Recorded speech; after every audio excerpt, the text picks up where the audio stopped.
Easter greetings to you, and thank you so much for joining the Newton Park Methodist Church as a part of your celebration of this special moment in the Christian calendar. There was a time when Jesus told his disciples to be careful about what they said about him and to whom they said it. But the resurrection changes all of that. After the resurrection, Jesus is quite determined that the disciples should tell the story. They should talk about him.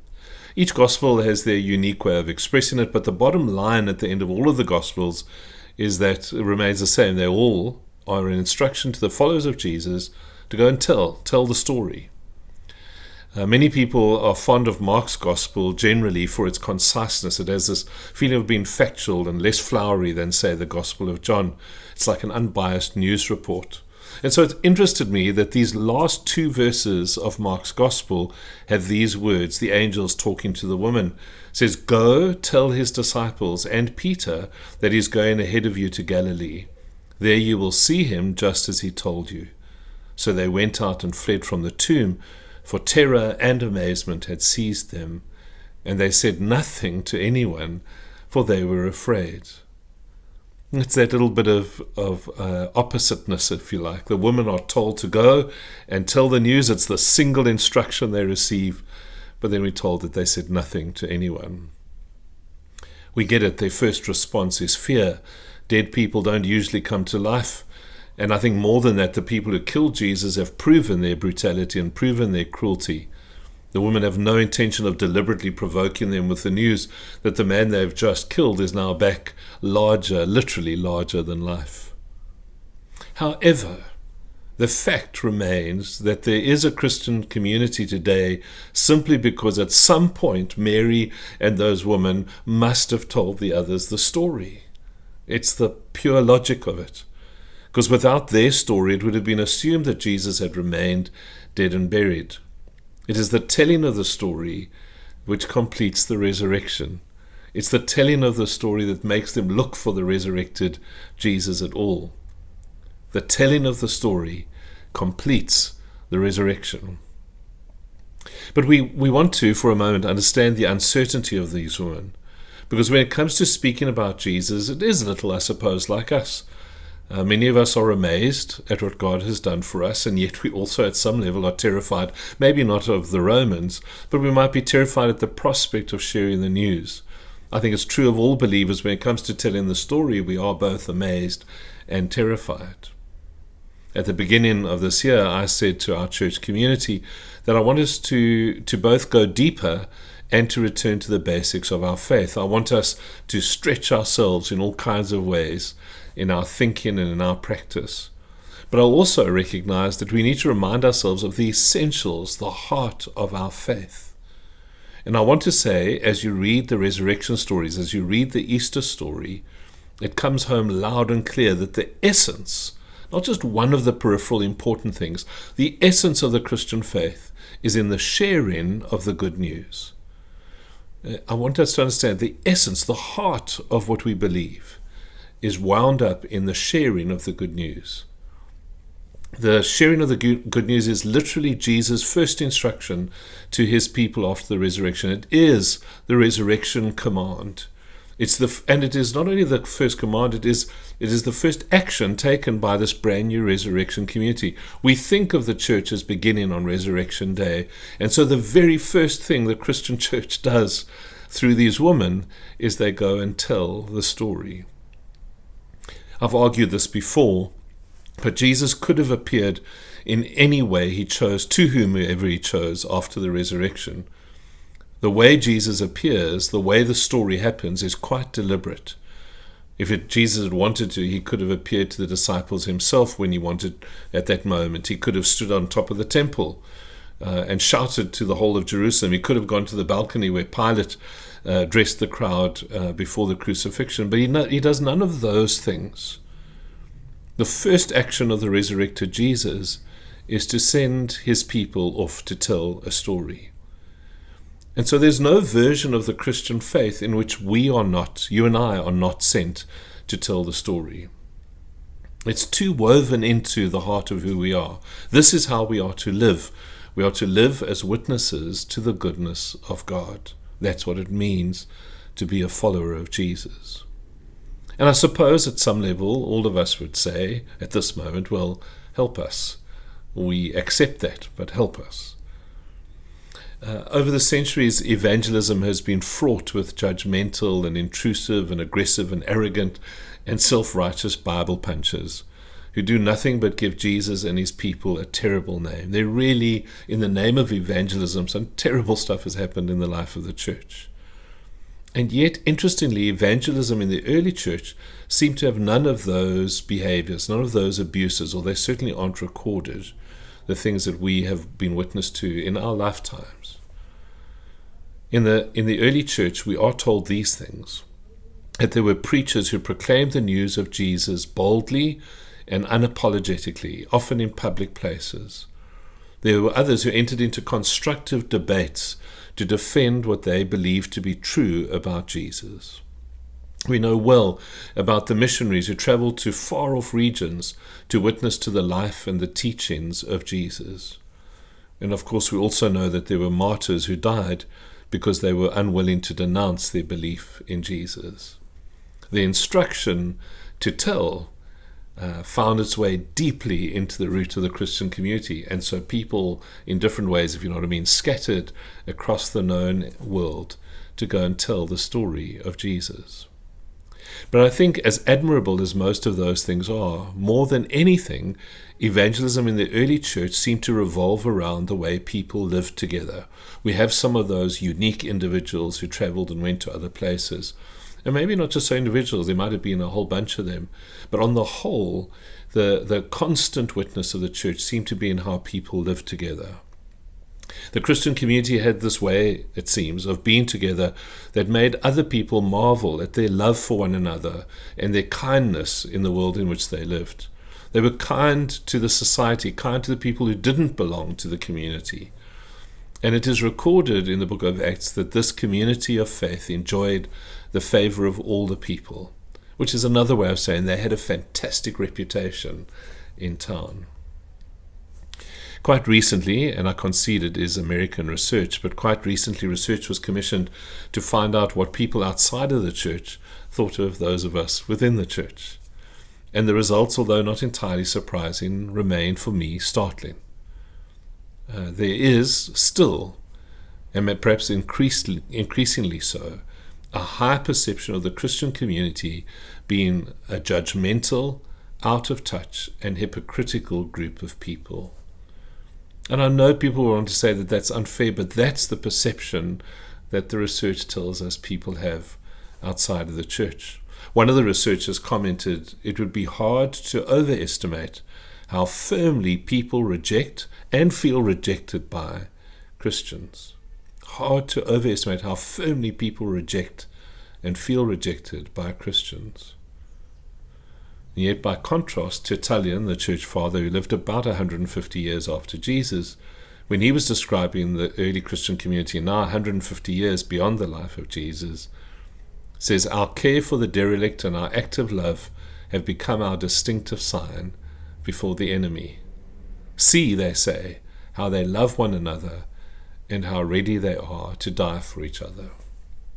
It's a helpful bit of information because it tells us for at least 150 years, for the first 150 years, the church community maintained its witness of having a warm reception by the world in which they lived. If you go and read the book of Acts again, or if you've read it recently, in it you will keep stumbling across stories of a remarkably generous community of people, and people of brave witness who face life-threatening circumstances because of their faith. You'll see people who are able to give an answer for what they believe. You'll find people who live out of a deep, burning conviction about the goodness of what God has done for us in Jesus, and they share that in the world in which they live. And yet, even as they do all of those things, they are not scorned. They find the favor of all the people. Those words of that researcher haunt me. It would be hard to overestimate how firmly people reject Christians and feel rejected by Christians. On this Easter morning, I wonder then what we might do. I wonder if I can be helpful out of this story, this magnificent story of the resurrection of Jesus. I want to say this, if I may. It is quite clear, and we need to make sense of this for ourselves. But people of the resurrection, people who have encountered the resurrected Christ, can't be silent. Even if they're terrified or amazed, the news of the life of Jesus and the impact it's had upon them just somehow makes its way out. It can't be hidden. And so I want to say, when if a Christian community ceases to share the good news of Jesus, it really has, in essence, ceased to be a Christian community. It might be a holy club of sorts, but it's no longer a community of the resurrection. And so I want to suggest the following things that might help us to make sure we don't end up as such a community. I want to remind us that all followers of Jesus have a story. And so I wonder what your story is in your encounter with the resurrected Jesus. All of us meet Jesus differently. There's not a single, there's not a duplication of the encounter with Jesus. All of us, we are deeply individual in our encounter with Jesus, our experience of Jesus. And so we all have this unique story to tell. And if you've never really thought about it, I want to encourage you on this Easter morning to think about your story, your Jesus story, the story that would encapsulate for you why you follow him. What did he do in your life? How did he come to you in a way that has made you throw down your nets and follow him? This is not so that you can force your story on anyone or go beating down doors to make sure people listen to it. But I think it's important if one day someone says, I had a friend who told me, he was at a thing and someone said, just tell me how you met Jesus. And I think it's a wonderful thing to have that story available in our hearts. How did you meet Jesus? Have it ready. Have the story. Treasure that story in your heart. The second thing I want to encourage you to consider is make talking about what God is up to in your life and in your world, make that normal.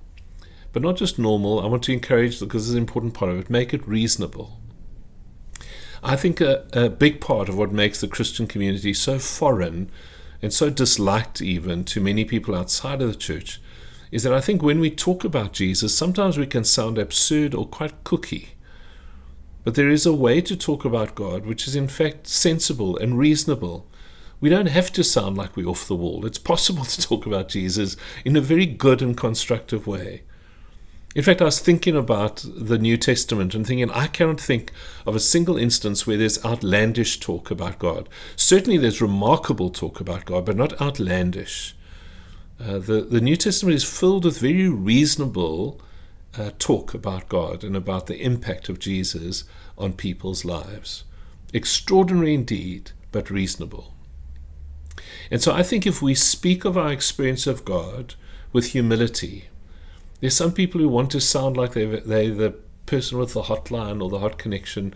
I don't think that's helpful for anyone. I think if we can share our experience of God with humility, without wanting to impose it on others, if we can share it without a lot of religious jargon, weave in all the kind of language that makes it sound more pompous than it need be, and if we can share our story with just a deep gratitude for the way in which God has intervened in our lives and has made a difference in our lives, I think shared humbly, with simple language, and with gratitude and sincerity, those stories, I think, can have a deep impact on people, even those who regard themselves as irreligious or not interested in the church. A well-told story, a story that's authentic, can make a huge impact. I encourage you to talk about God in your church community, in your faith community, in the world in which you live, in a way which is reasonable and sensible, and which gives glory to God in your telling. When Paul was writing to the church in Colossae, he was giving them that same instruction in their engagement with people beyond the walls. He said, let your speech always be gracious, seasoned with salt. In other words, reasonable, so that you may know how you ought to answer everyone. I encourage you to do that. Thirdly, and finally, I want to encourage you, and if I could only say one thing today, this would be the thing I would say. I want to encourage you to help the faith community to which you belong, help it to grow as a community with a good reputation. Hear me again. Help the faith community to which you belong, help it grow as a community with a good reputation. And I mean this sincerely. Make that single thing a goal of your life. I don't mean as a peripheral thing again. I mean make it as a goal for your life. When you get out of bed in the morning, think of going, what is my purpose for today? And part of your purpose for this day is to help the faith community to which you belong grow as a community with a good reputation. Don't try and delegate that to others. That happens far too much in the church. We leave it for someone else to create the good reputation. Be part of it. If you're a follower of Jesus, if this day, this Easter day, you are celebrating the risen Christ, then implicit in that encounter is the need, not only personally, it's not just a private thing for you, not only personally, but through the community of faith, it's implicit that we are wanting to and are going to tell the story, testify to the story of the goodness of God. And so see to it, make it your business, that your faith community will grow a good reputation. I'm absolutely certain of this, that the kingdom of God doesn't just need good individuals. It needs good communities, good faith communities. It doesn't just need personal testimonies, although those are wonderful and important. The kingdom of God also needs the testimony of communities that find favor in the context in which they find themselves. The thing I have always found challenging about Easter is that every time Jesus, as it were, emerges from the tomb, he renews his call upon our lives. It's not only Jesus that we mark rising from the dead on Easter morning. In his rising, he also calls us to wake up from the dead. He invites us into a renewed passion and a renewed life in him. So I encourage you, let's learn to be a community and a people who talk of Jesus in ways that find favor in the communities in which we live. Sometimes it will involve words, other times more than that. God bless you, and God go with you.